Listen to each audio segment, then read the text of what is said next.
No niin, terve. Nyt ollaan taas kasvihuoneella ja jatketaan vesimelonin istuttamista. Mummolla on täällä vähän tämmöisiä koejuttuja viime vuotisista siemenistäkin. Monet on lähtenyt jo itämisen merkkiä täällä on. Nyt nämä on liotettu ja muut pantiin suoraan. Kato, siellä on tuommoisia alakuja, tämmöisiä itumealakuja. Tuollakin on. On siellä melkein kaikissa alkaa olla. Varovasti vaan pitää nyt, kun nämä on täällä paperin sisässä, niin nämä on, kato, tuommoiset pienet alut niissä on. Juu, nuo lähtee hyvin, kun Nää lämpimään lähtee, multaan joo. laittaa. Mutta sitten katsotaan tätä kasvihuonetta kasvihuoneessa, eli tätä. Ja voin sanoa, että on kyllä ollut iso vaikutus tällä. Täällä on nimittäin herännyt nämä ja tänne on alkanut nousta uusia ja sitten tarkasti kun katsoo, niin tuolla on pilkistä jo mullan alta. Eli lämpöähän ne vaan kaipas. Silloin seuraavana päivänä tässä kun virittelin tämän, tulin aamulla tänne ja tuonne kun työnti oli ollut aika viileä yö ja täälläkin oli silleen, olisiko ollut 10 astetta täällä kasvihuoneessa. Tuonne kun työnti käden tuonne sisään tuolta alta, niin oikein kuule hohki lämpö, eikös tuolla oli 30 ollut. Yli 20 ihan varmasti, niin oli todella hyvä juttu. Otetaan nyt ne uudet mullat. Esittelehän nyt sinun sipulit tähän. Ai niin, ne sipulitko? Ne nimittäin jäi mulla viimeksi näyttämättä. Niin. Voi kun ne kasvaa täällä niin kauniisti. Nämä on nyt vähän erilaisissa Kyllä nyt jutuissa. Ja heinäkin on ruvennut kasvamaan. Juolavehnäkin on löytänyt oman hotunsa tänne meidän kasvihuoneeseen. Mutta kunhan mummo kerkii vähän kuokkimaan, niin sieltä juolavehnät lähtee kyllä. Sukarpeipit ja babysukarit lähtee kasvamaan nyt. Nyt alkaa tosiaan olla kyllä vähän viimeiset hetket, jos mä en oo vesimelonin taimia kasvatella, niin mutta kerkivät sitten. Viime vuonna oli toukokuun alkuun, kun viimeiset laitettiin silloin kasvihuoneessa suoraan. Mie luulen, että nytkin kun laitetaan vähän lämpöä näille suohaan paremmin. Viime vuonna sitä ei varmasti liikkoa ollut. Niin, kun se oli se kylmä jakso. Silti ne kerkes. Kerkes. Ihan hyvin kerkes. Ja niistä tuli aika hyvät melonit niistä, mitkä viimeksi laitettiin. Että niin. Ne vähän kärsi siitä istutuksesta meillä. Tuolla ne kyllä lämpenee äkkiä, niin se kyllä lähtee sitten, kun se on kasteltu, niin se lähtee kyllä hirmu nopeasti kasvamaan. Lähtö.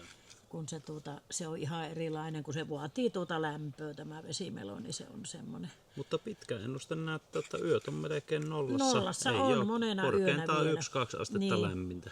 Monena yönä on vielä nollassa. Silleen, että ei nyt silleen, vaikka ei pakkasta, mutta ei ole lämmin kyllä. Ei ole hirmu lämmin, niin kyllä se vaatii, jos se päivällä olisi lämmin, niin tuommoinen on hyvä sitten tuo kaksoiskasvihuone.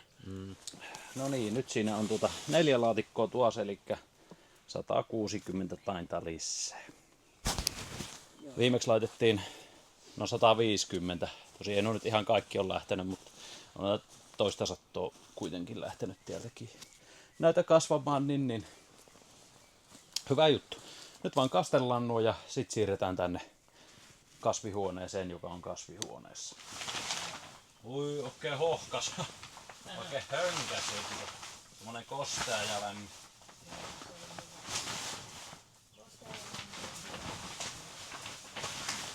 Nyt pitää kyllä vähäksi aikaa avata kokonaan ja vähän tuulettaa.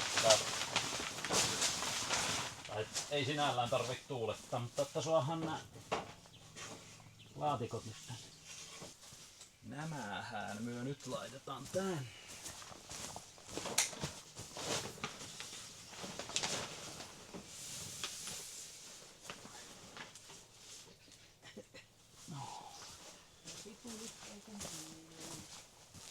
Sipulit piiloon.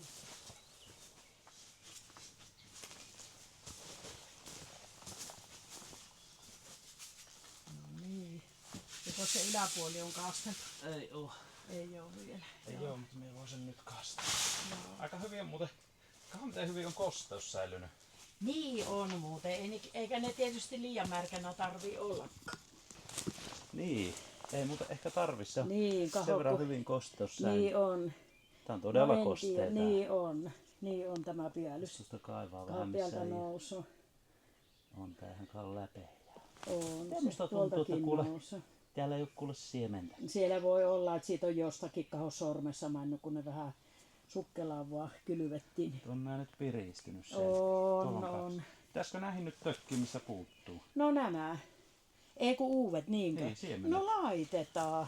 Tuollakin on nyt noussut. Joo, niin nousi. Mie nostin siitä ja täällä oli yksi, jonka mie peitin. Mikä se oli? Hyvä peite. Tuossa. Ei, tuolla. On ituisen alku. Eikö ole? Onko? Onko muka? Onko? No tökitään niihin siemenet, mistä puuttuu. Jos niitä tulee sitten 2, niin tempasoo toisen vaan pois siitä Niin sitten. Nää on kuin punkkia. Niinhän ne on. Ihan kuin punkki tulee mieleen tuosta.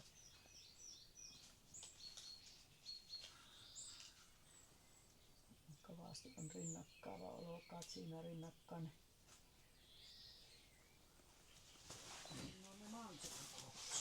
Sitten ei muuta kuin peitettä piele. Elikkä nyt on paikkausistutuksetkin tehty noihin vanhoihin paikkauskylvyyn.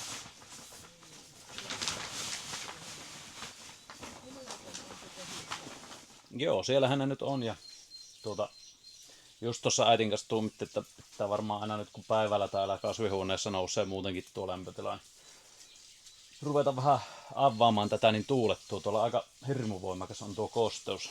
Lähinnä nyt kun nämä alkaa niinku taimelle nousta ja voimakkaammin. Vähän saavat sitten hengittää. No niin. Joko lähetään. Nyt lähetään pelastamaan ne koirahoitajat. Se oli siinä Se oli siinä. tältä päivää. Mutta kiitoksia taas tämän videon katselusta. Niin palaillaan. Ja kun morjes.